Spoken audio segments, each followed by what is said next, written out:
అందరికీ happy new year. అవును, మీ 31ని ఎలా సెలబ్రేట్ చేసుకున్నారు? నేనైతే మా 31ని ఇగో ఇదిలో మీల్ మేకర్తో జరుపుకున్నాం అనమాట. ఎందుకు అని అంటే నిన్న వెనస్డే కాబట్టి చేసుకోనికి వీల్లేదు. సో మేమైతే ఇలా సరిపెట్టేసుకున్నాము. మాకేం ఫీల్గా అనిపించలేదు, అయ్యో మిస్ అయ్యాం కదా అని.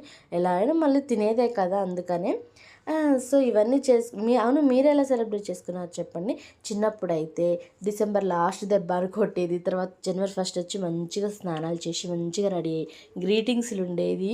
నచ్చిన హీరో హీరోయిన్ అయితే కట్ చేసుకొని మంచి పేరు రాసి వాళ్ళకి ఒక ఇట్లా ఒకరికొకరు తీసుకునేది అనమాట.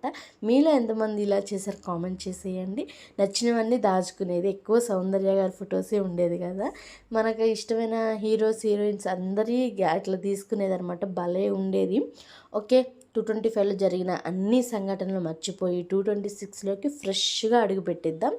మనకి ఇంకొంచెం ఓపికతోటి లైఫ్లో సక్సెస్ అవుదాం. Bye bye. సబ్స్క్రైబ్ చేసుకోండి అండ్ హ్యాపీ న్యూ ఇయర్.